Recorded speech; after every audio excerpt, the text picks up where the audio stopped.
नमस्कार दोस्तों, आपका हमारे YouTube चैनल अद्भुत स्टोरी किंग में स्वागत है। दोस्तों, जैसा कि आपको पता है कि मैं रोज़ाना आपको एक नई कहानी लेकर आता हूँ। तो आज की कहानी है पत्नी किसकी। तो दोस्तों, आज की कहानी बहुत मज़ेदार है, इसलिए कहानी को पूरी सुनें। धर्मपुर नाम की एक नगरी थी। उसमें धर्मशील नाम का एक राजा राज्य करता था। उसके अंधक नाम का एक दीवान था। एक दिन दीवान ने कहा, महाराज, एक मंदिर बनवाकर देवी को बिठाकर पूजा की जाए तो बड़ा पुण्य मिलेगा। राजा ने ऐसा ही किया। एक दिन देवी ने प्रसन्न होकर उससे वर मांगने को कहा।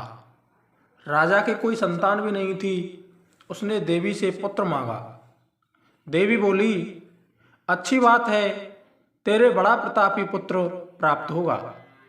कुछ दिन बाद राजा के एक लड़का हुआ और सारे नगर में बड़ी खुशी मनाई गई।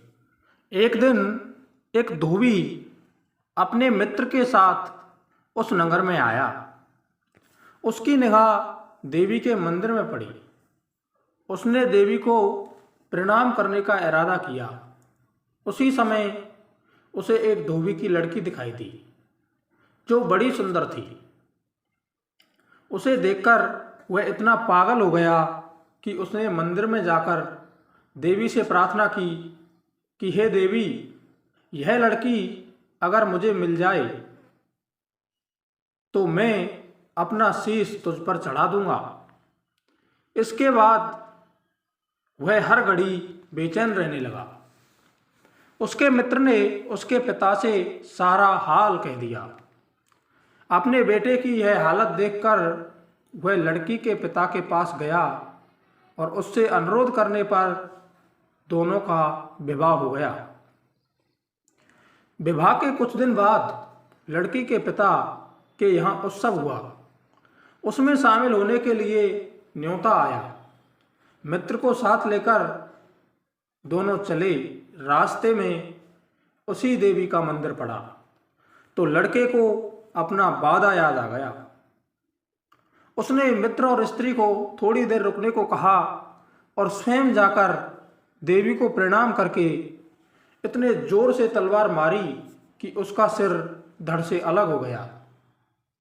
देर हो जाने पर जब उसका मित्र मंदिर के अंदर गया तो देखता क्या है कि उसके मित्र का सिर धड़ से अलग पड़ा है। उसने सोचा कि यह दुनिया बड़ी बुरी है। कोई यह तो समझेगा नहीं कि इसने अपने आप शीश चढ़ाया है। सब यही कहेंगे कि इसकी सुंदर स्त्री को हड़पने के लिए मैंने इसकी गर्दन काट दी है। इससे कहीं मर जाना ही अच्छा है। यह सोचकर उसने तलवार निकाली और अपनी गर्दन उड़ा दी। उधर बाहर खड़ी खड़ी स्त्री हैरान हो गई तो वह मंदिर के भीतर गई और देखकर आश्चर्यचकित रह गई। सोचने लगी कि दुनिया कहेगी यह औरत बहुत बुरी है, इसलिए दोनों को मार कर आई है। इस बदनामी से मर जाना ही अच्छा है।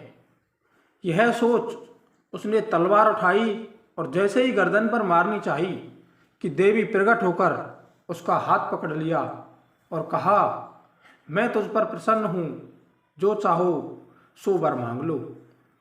स्त्री बोली, ही देवी, इन दोनों को जिंदा कर दो। देवी ने कहा, अच्छा, तुम दोनों के सिर मिलाकर रख दो।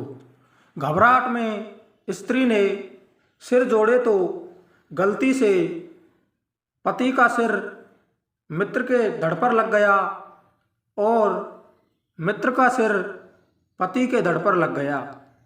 देवी ने दोनों को जला दिया। अब वे दोनों आपस में झगड़ने लगे।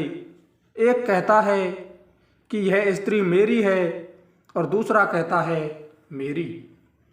तो बेताल बोला, हे राजन, बताओ कि यह स्त्री किसकी होनी चाहिए। राजा ने कहा, नदियों में गंगा उत्तम है, पर्वतों में सुमेरु और वृक्षों में कल्प वृक्ष और अंगों में सिर। इसलिए जिस शरीर पर पति का सिर लगा हो वही पति होना चाहिए। इतना सुनकर बेताल फिर पेड़ पर जा लटका और राजा उसे फिर लाया तो उसने 7वीं कहानी कही। तो दोस्तों, यह कहानी मैं आपको अगले वीडियो में सुनाऊंगा। इससे पहले यदि आपको यह वीडियो पसंद आई हो तो इस वीडियो को लाइक कर दें और हमारे चैनल को सब्सक्राइब कर दें और बेल आइकन को प्रेस करके ऑल पर क्लिक करें, जिससे हमारी वीडियो का नोटिफिकेशन तुरंत आप तक पहुंच सके। धन्यवाद।